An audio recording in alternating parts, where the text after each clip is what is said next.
Part 1. Listening. IELTS practice. Questions 1 to 5.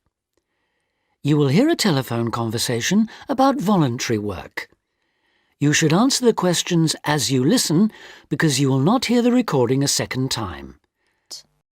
First, you have some time to look at questions 1 to 5.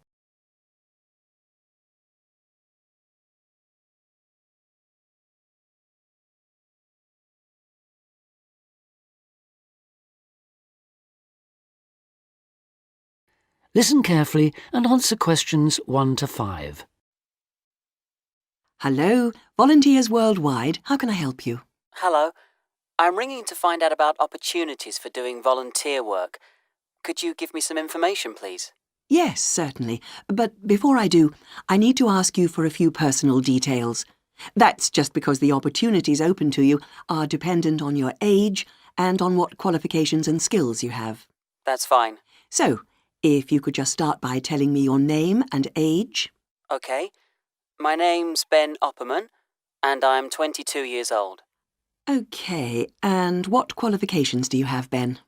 I've got a BA degree in Social Studies. That was from the University of Kent. And I'm a qualified teacher. I've just completed my PGCE, my postgraduate certificate in primary education. And you're interested in doing unpaid voluntary work rather than a full-time job with our organisation? Yes, that's right. I'd like to do voluntary work before I start looking for a more permanent job. How long were you hoping to work for us for? I was thinking of 2 years at most. OK. Well, for people in your age group, we have 2 programmes, Global Youth Contact and Youth for Action on Development. GYC, Global Youth Contact, is a 6-month exchange programme which provides opportunities for young people from different countries to work together in local communities. I see. But that's only a 6-month programme. That's right.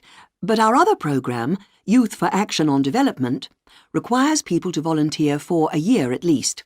On this programme, most of the placements are for 12 or 18 months. That'd be the programme I'd go for. OK.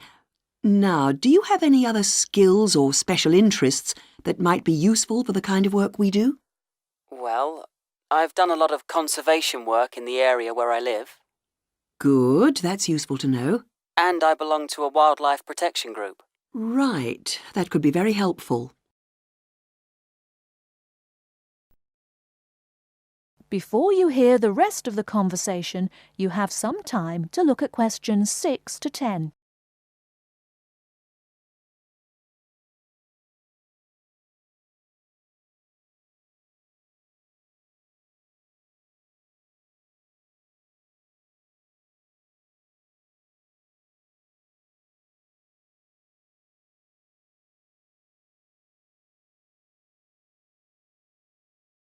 Now listen and answer questions 6 to 10. Do you have any questions you'd like to ask me? Yes. Could you tell me what sort of placements are available? Well, all our placements are related to the 4 main areas that we work in. That's education, health, social participation and employment. Education sounds like the obvious choice for me. And if I wanted to go ahead and apply to work on a programme like this, what do I have to do? OK, well, our selection procedure is quite a lengthy process, I'm afraid. It can take up to 9 months.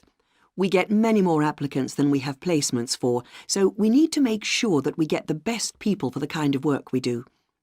It's very important to realise that voluntary work like this is not an easy option. Although you'll have a brilliant experience with us, you are expected to work hard and make a real contribution. It is not just sitting around enjoying a different culture. Of course, I understand that. OK, so if you're interested, I can send you an application pack. You complete the forms and send them back to us. If you are shortlisted, we invite you to come for an interview. That's normally in January. Assuming you're successful, we then start looking for a suitable placement. While we're doing this, we ask you to raise some funds of your own, so that you end up contributing about 2/3 of the cost of your training and travel. OK, fair enough. I suppose people get sponsorship, do they? Yes, lots of volunteers do that. Then in June, we ask you to come to our headquarters for a week's training. This starts with general training, which is applicable to all volunteers. It includes topics like how to fit into new cultures, looking after yourself mentally and physically, and how to go about relating to the kinds of people you'll be working with. And then you'll have sessions related specifically to your placement. We'll tell you about the country and the area you'll be going to, about the problems and difficulties to expect, and about the kind of responsibilities you'll have once you're there. And when does the work start? It depends, but generally speaking, placements start in September and run for up to 18 months. Sounds brilliant. Could you send me an application pack, please? Yes, certainly. If you'd like to give me your address. OK, it's 29 Park Street. That is the end of part 1. You now have half a minute to check your answers.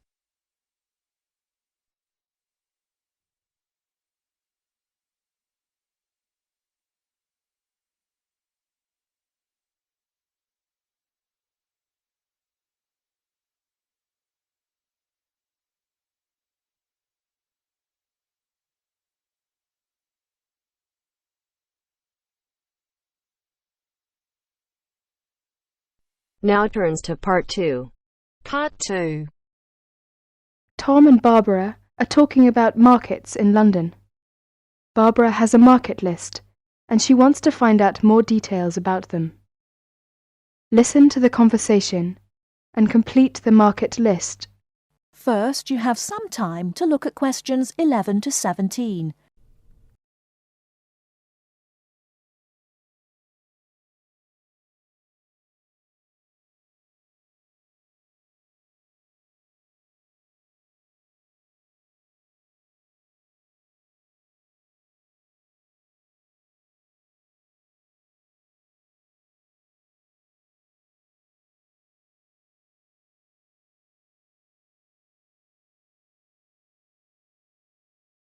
Now, listen carefully and answer questions 11 to 17.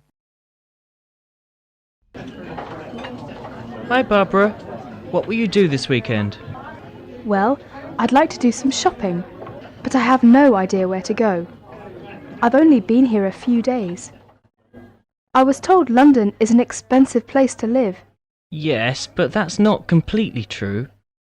London can be an expensive place to live, but if you shop in the right places, you can live relatively cheaply. Is that true? Could you tell me something about the shops? All right. You know, food tends to be cheapest in the big supermarkets, like Sainsbury's and Tesco's. Most of them have quite a good variety of food and household items. You can buy your fruit and vegetables on the street. You will find these street markets in almost every part of London. You can also buy clothes, shoes, and household items in these markets for a real bargain. Have you got a market list provided by the Student Union? Yes, here you are. This might give you some ideas. Let me see. E Street, SE17. This market sells cheap food, clothes and hardware. It's open from 8 a.m. to 5 p.m. Yes, but how can I get there? You can take the Underground. We call it the Tube. You see, there is a tube station on the list. Let me see. Yes, it's Castle Station. Right. You can get off at the castle. Good. Look at Leather Lane, WC1. Yes, that's a good central London market for clothes, food and hardware. It opens at lunchtimes from Monday to Friday. It's near Chancery Lane Station. Well, what about the one in Petticoat Lane? Oh, Petticoat Lane E1. It sells clothes, shoes and household goods. It opens only on Sunday mornings from 9 a.m. to 12 noon. Yes, we can get off at Aldgate Station. OK, what about the one in Walthamstow? E17. Oh, that's a big market for clothes and food. It's open between 9 a.m. to 4 p.m. on Mondays to Saturdays, except Wednesdays and Sundays. Let me see. Yes, we can get there on the Central line. What about Brixton? That's Brixton SW9.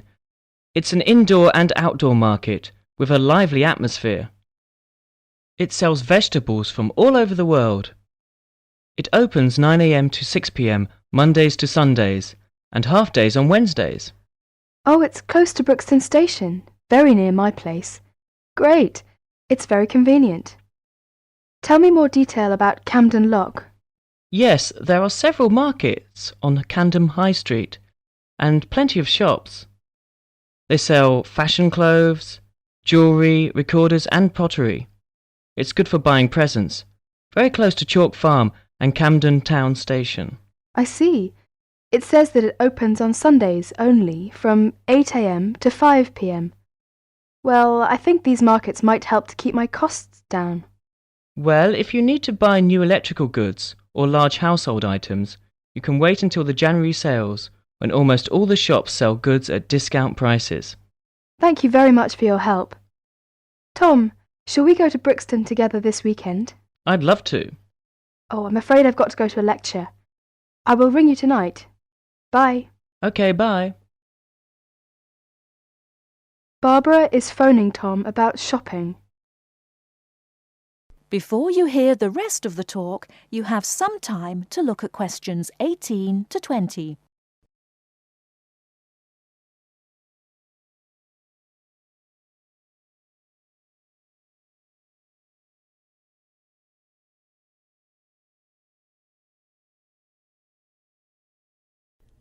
Now listen and answer questions 18 to 20.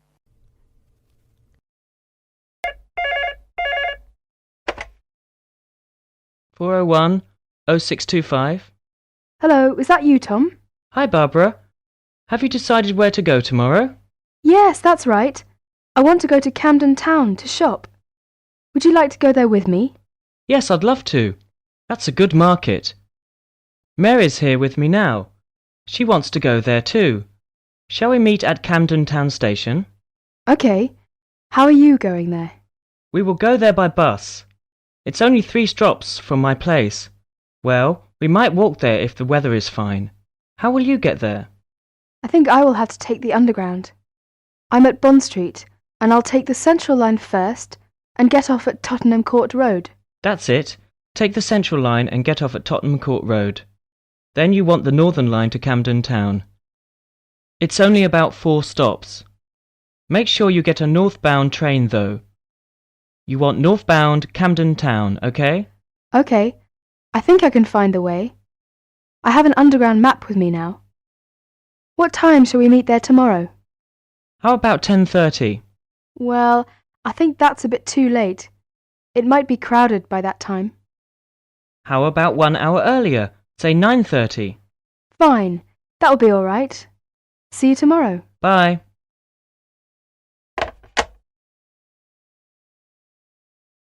That is the end of part 2. You now have half a minute to check your answers.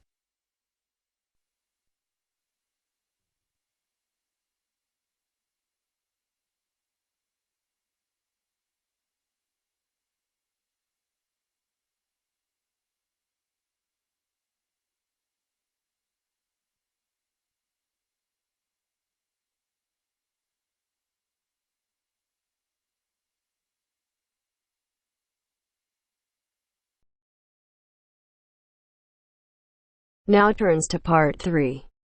Part 3. You will hear 2 teachers talking about the work experience programme for their students. First, you have some time to look at questions 21 to 25.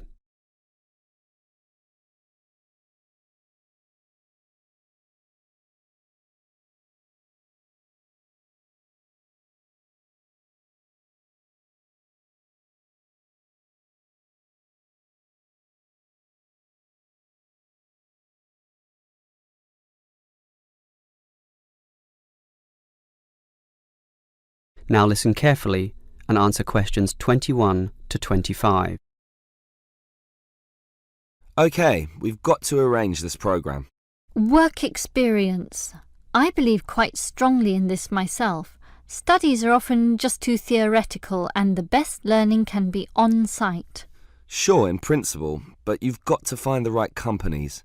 For business students, it's so easy with all the commercial enterprises around here, but for our lot of engineering students, it's not so easy at all.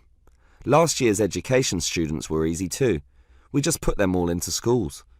Well, there are a few companies that will accept our students. Building sites are the main avenue to explore, but the trouble is that not many of these places want inexperienced learners around. Why not? Last year when I did this, I think these companies were worried about accidents. Now it's more a time issue. They just don't want to train people. But these people work for free. But training takes time, and in the economic recession, few companies want their personnel diverted for such purposes. But I did find some companies, enough for us at least, but they all insist on one thing. Minimum work time of 1 month, right? No, that the students are appropriately insured.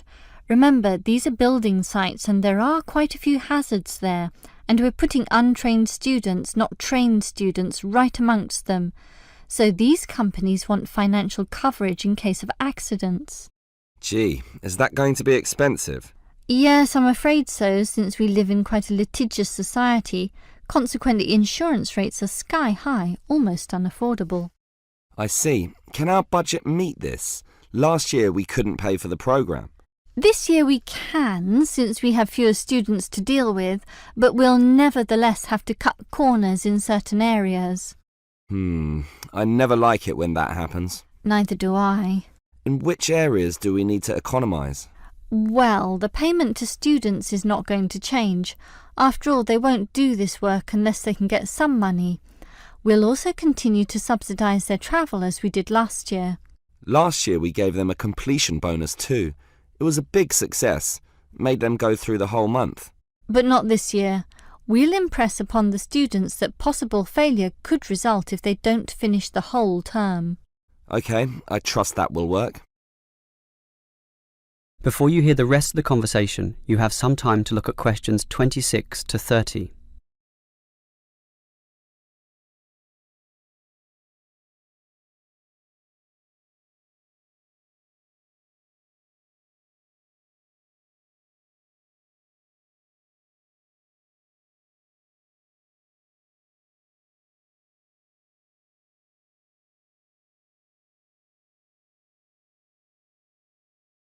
Now listen and answer questions 26 to 30.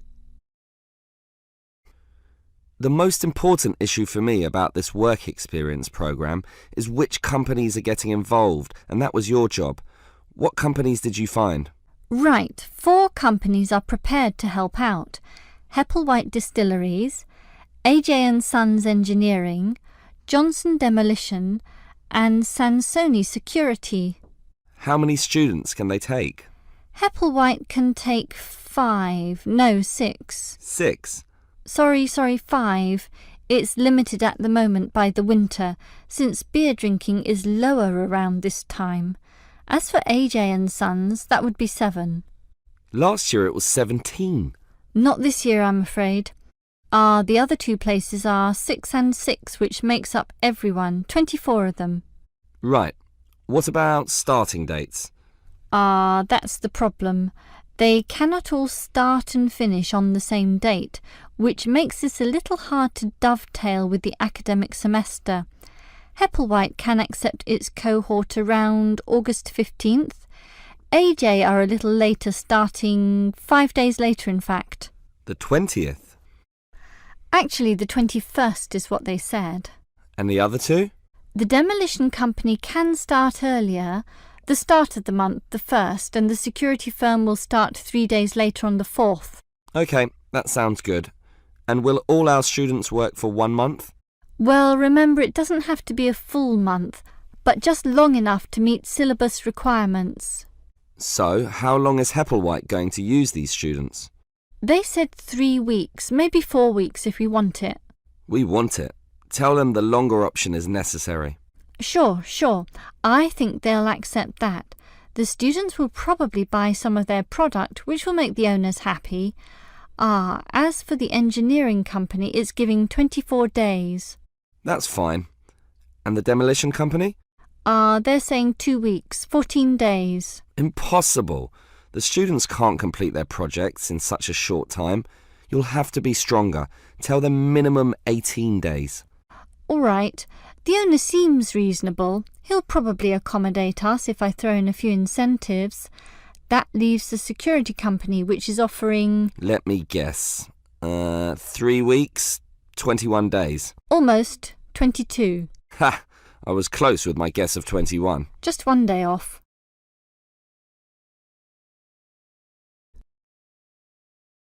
That is the end of part 3. You now have half a minute to check your answers.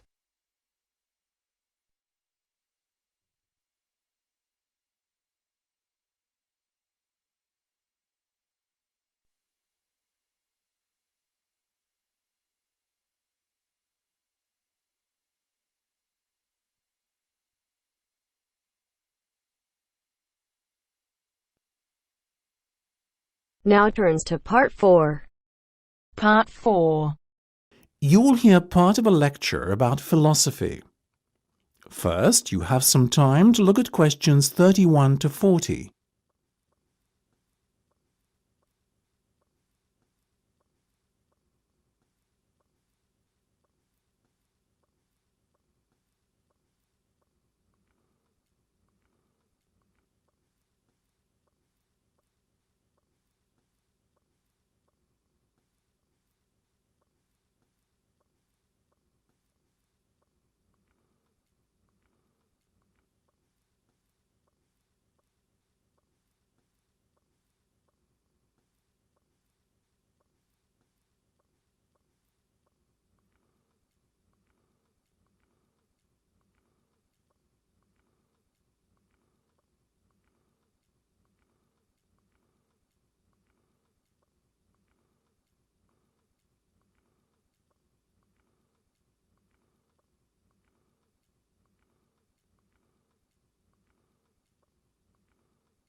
Now listen carefully and answer questions 31 to 40. Most of you, I hope, will be familiar with the name Socrates. The ancient Greek philosopher is perhaps one of the most admired people in history. Socrates led a very noble life. He was, I suppose you could say, an optimist who believed in the good of mankind. According to Socrates, human nature leads people to act correctly and in agreement with knowledge. Socrates believed that evil and wrong actions arise out of ignorance and is famously quoted as saying, "No man knowingly does evil." True to his personal beliefs, Socrates devoted his own life to seeking goodness and truth. Born in Athens, where he lived all his life, Socrates always dressed simply and was known for moderation in both eating and drinking. He brought his teachings to the masses, speaking regularly in public places such as the busy streets of Athens, especially in the area around its great marketplace. He had little regard for public opinion, and always conducted himself in accordance with his own set of rules. Socrates built up a reasonably large following of Athenians looking to learn from his seemingly endless wisdom. But he also had a good many enemies who mistrusted him on account of his unorthodox views on subjects such as religion. Socrates' enemies were what you would call the wrong type of enemy, being powerful and influential Athenians. Their efforts to have him ruined saw him brought to trial on charges of corrupting the young and disrespecting religious traditions. In the trial, Socrates defended himself, claiming that he had done nothing more sinister than enlighten people with a clearer knowledge of the truth, which is essential for the correct conduct of life. he made some remarks aimed at the ruling establishment, suggesting that those who are elected are not necessarily fit to govern effectively. Socrates himself had long ago become disenchanted with the materialistic ways of the upper class. Unfortunately, his views were seen as an attack on democracy and the electoral process, so the jury found Socrates guilty as charged and sentenced him to death. It is thought that many members of the jury resented his unbending pride, and that this may explain the harshness of the punishment handed down to him. Despite being given several opportunities to escape prison, Socrates resisted and carried out his sentence calmly by drinking a cup of hemlock poison. During his life, Socrates introduced the idea that there are a set of universal standards by which people should be judged. His method, known as the Socratic method, involved discussion between two or more people around some key term. In theory, those party to the discussion should all define the term in the same manner. However, his studies found that this was seldom the case. Socrates encouraged his followers to engage in such discussions with the goal of trying to proceed from less adequate definitions to more accurate definitions over time, the ultimate goal being a true and universal definition that could not be contradicted by anyone. This method tended to expose the ignorance of the Athenians of his day. It showed that many things that they assumed true were in fact false. Socrates also used irony to expose people's ignorance of key concepts. That is, he claimed to differ from others in recognizing that he himself was ignorant. His insistence on ignorance reminded other people of their own ignorance, but won him few friends in high places. That is the end of part 4. You now have half a minute to check your answers.